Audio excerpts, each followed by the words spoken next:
Hey there. I have quite a few videos lately. You've probably noticed that I have one every day lately, and that's just because I had so many great matches. And I also try to play a wide variety, and so it's more fun to post them so I don't have the feeling that I'm posting like the same old. So after having had such good experience with Rush on Dem Event Peak, I decided to try another one. That's actually with a different group, but it was just as great as a match. Not too long, so very great candidate for posting on YouTube. This is on Grand Bazaar, and that could be one of the maps that they will release or re-release in Battlefield 4. I don't know if you've heard, but there's going to be a DLC in Battlefield 4 a little bit later. That's called Second Assault DLC, and it will feature fan favorite maps. And we fans are all kind of guessing what that would be, but they kind of hinted at least it will be Caspian Border and Operation Metro. Those are the top two fan favorite maps, so they should be in there for sure. I've also heard that Grand Bazaar, this map actually could be in there because this is also an excellent map and very loved by the fans. Not so sure what the third one will be. Some people say Sand Crossing, but actually cool would be what some people mention is if they could combine Sand Crossing and Operation Metro. They're both in Paris, and it's the same city. Why not make it just one big map? It would be really cool, especially since Battlefield 4 maps seem to be bigger anyway, or looks like they could be bigger.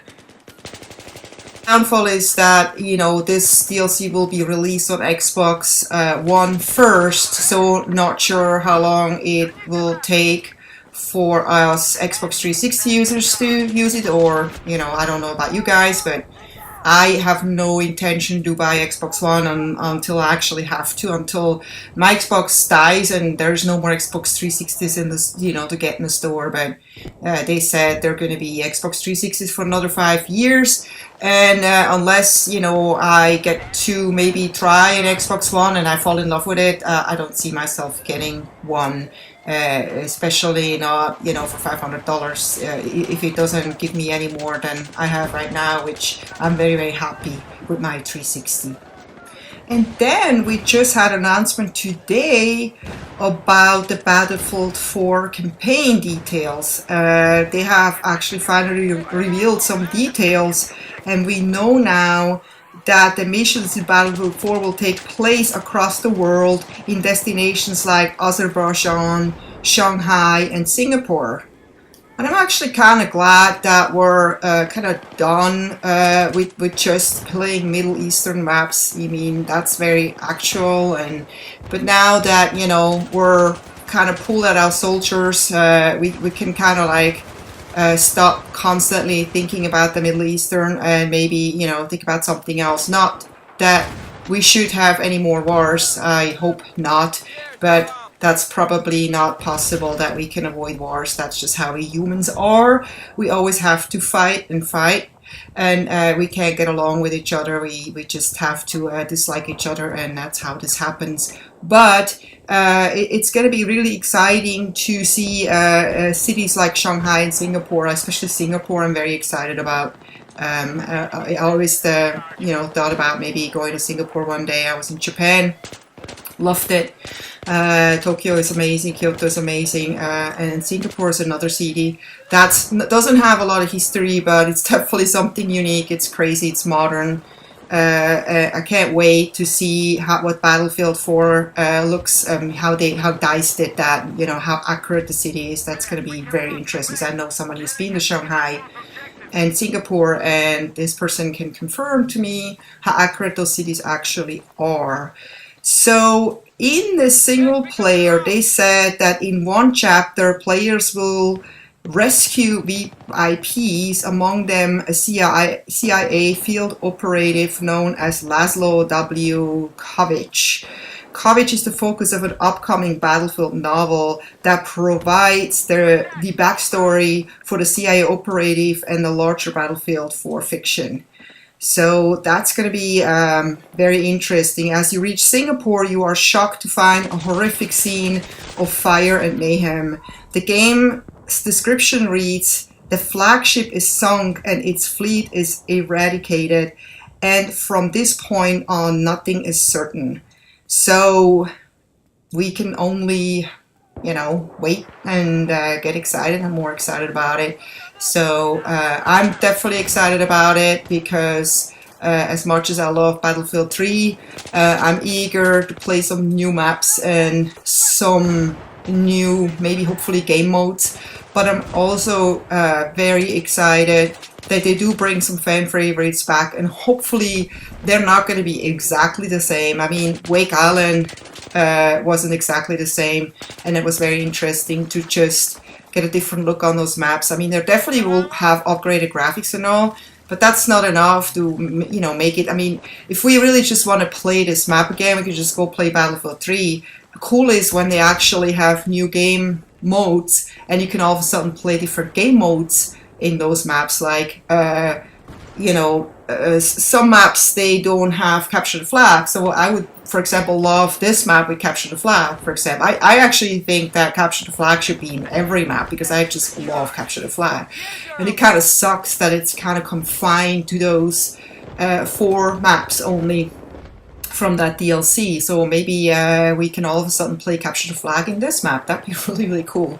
But also would be cool if they have, I think they bring Scavenger back. I read somewhere that they do have Scavenger in Battlefield 4, so that's really awesome because I love Scavenger. But I really would also love that Scavenger could be playable in all the maps. Obviously, they have to confine the maps to make them smaller, so it's more realistic to play. Otherwise, you could probably run around for 10 minutes not running into any enemies. That would be kind of boring. But they have done a really, really good job so far in confining the TDM maps and Scavenger maps, so they're intense and full of action, and it's just awesome to play. So in this match, I'm again with a really good team. Always fun when you play with a good team because you don't get like pushed in the corner all the time, and you have actually a chance to participate. And I'm not considering myself one of the best gamers or anything. I'm pretty like mediocre, like medium. I can do really well, and then I can not do so well. So, here we go. We have this thing, setting to single bullet, which is so annoying. I don't know. It still happens to me. I haven't found a way to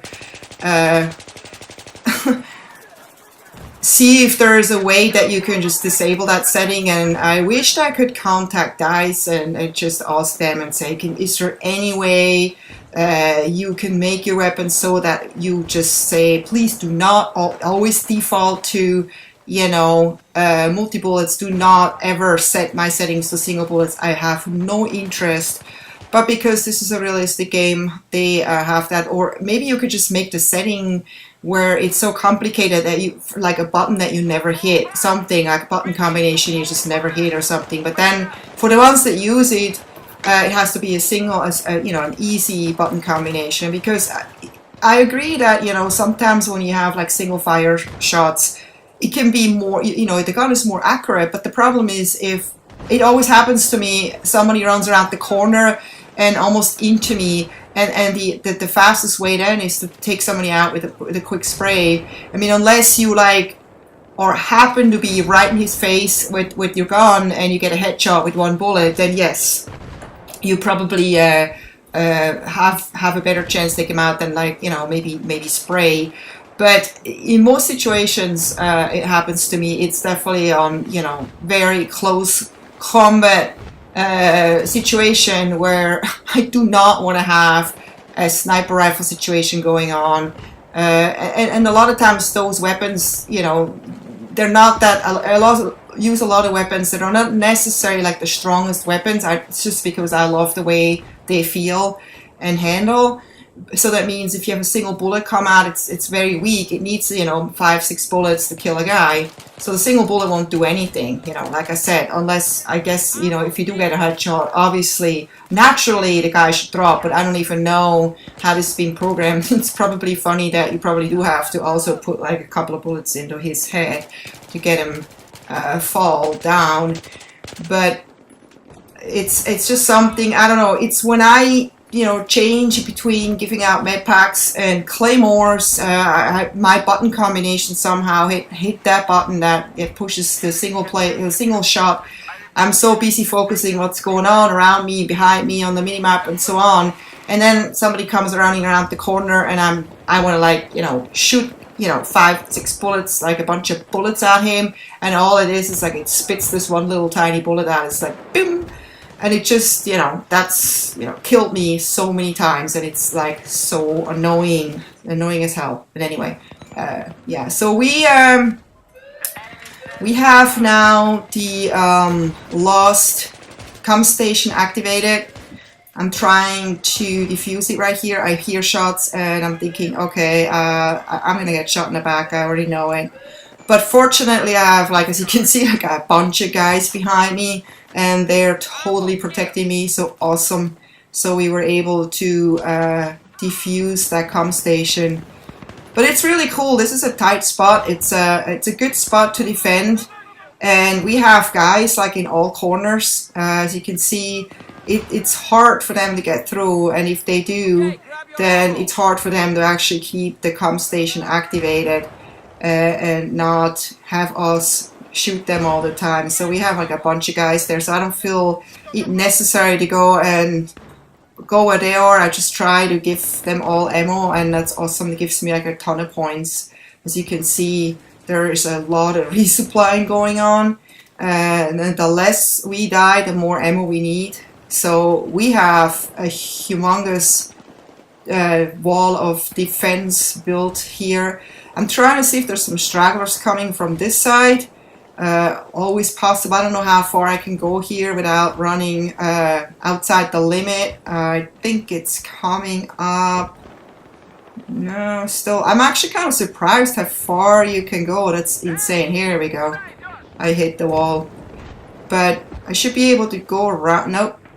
Actually not. I could, if I would know how long it takes until I get back into my quarters, I could run around and get him from the other side, but I really have never played Rush on this map ever, so I have no clue, and I don't even want to risk it because it's going to be one less man here defending our comm station, and this is really the comm station that can make us win or lose, since this is the last one. We cannot lose this one, so we are like fighting like crazy. And that's amazing, they're using smoke here. That's very, very smart. That's a really good way to sneak around. Besides that, you know, if you have a whole team on the comm station, not so good. So I have a really good position here. That's awesome. I just realized that I was like, this is actually a really good position. Unless they come from behind me, then we're not so good. So I've been using the L80-6A2 lately. Not saying that that's like the best weapon or the best weapon I've ever used, but it's a nice change, you know, to play something else as a support person, where I used to play the M5K. But the M5K for me is more like for team deathmatch, where you just run and gun all the time. This is less of a run and gun game. This is more of a defend game.